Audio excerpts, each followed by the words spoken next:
नमस्कार, आप live cities देख रहे हैं। मैं हूं जय शुक्ला। देखिए, बड़ी खबर बताने जा रहे हैं आपको, और खबर एक बार फिर से आईएएस के पाठक से जुड़ी है। आईएएस के पाठक किसी के मनावे से नहीं मानने वाले हैं, किसी के रोकने से नहीं रुकने वाले हैं। के पाठक लगातार एक के बाद एक ताबड़तोड़ फैसले ले रहे हैं, और अब तो उन्होंने बड़ी लड़ाई छेड़ दी है। और लड़ाई भी किससे?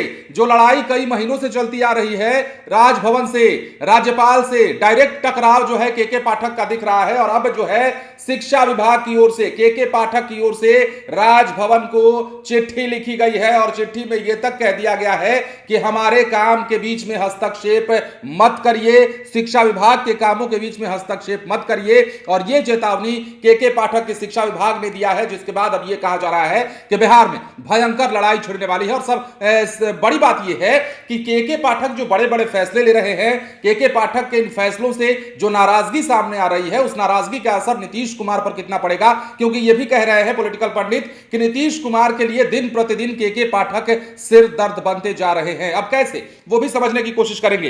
देखिए, के पाठक ने अब लेटर बम फोड़ा है, और लेटर बम के जरिए उन्होंने साफ कह दिया है कि भैया, हम किसी के कहने से रुकने वाले नहीं हैं, काम अपने हिसाब से करेंगे। और यही बात उन्होंने लगभग अपने पत्र के माध्यम से बताने की कोशिश की है।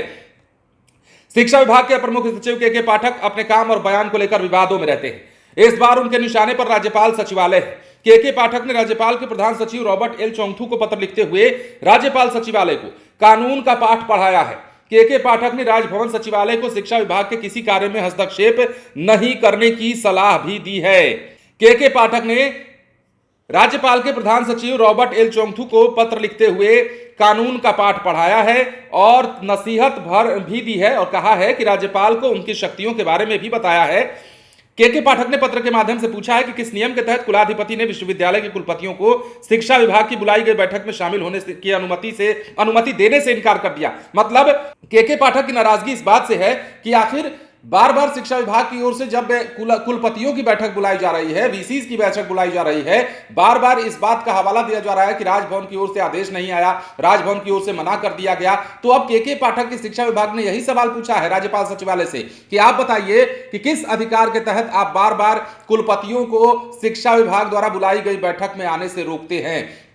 यह सवाल भी। और दूसरी बात यह, के पाठक की शिक्षा विभाग की ओर से अब नसीहत दी गई है, और कहा गया है कि शिक्षा विभाग के कामों में आप हस्तक्षेप ना करिए। तो अब देखना होगा कि यह लड़ाई कहां जाकर खत्म होती है, क्योंकि यह लड़ाई नई नहीं है, यह लड़ाई बहुत पुरानी है, और महीनों दिन से यह लड़ाई चलती आ रही है। जब सरकार महागठबंधन की थी, तब से कहीं ना कहीं ये टकराव राजभवन और शिक्षा विभाग के बीच में देखने को मिल रही है। और अब जो है अंतिम लड़ाई ऐसा लगता है कि छिड़ गई है। और इस पत्राचार के माध्यम से अब देखना होगा कि शिक्षा विभाग की ओर से जो लेटर भेजा गया है, उस लेटर का जवाब रॉबर्ट एल चोंगथू की ओर से क्या दिया जाता है, राज्यपाल सचिवालय की ओर से क्या दिया जाता है, और यह मसला जो है वो कहां जाकर खत्म होता है। क्योंकि एक बार फिर से हाल के दिनों में शिक्षा विभाग की ओर से कुलपतियों की बैठक बुलाई गई थी, लेकिन इस बार भी कोई कुलपति नहीं आए। और इसमें के पाठक बार बार कार्रवाई भी कर रहे हैं। बैंक अकाउंट को फ्रीज कराया जा रहा है, जो यूनिवर्सिटीज के अकाउंट है उनको फ्रीज कराया जा रहा है।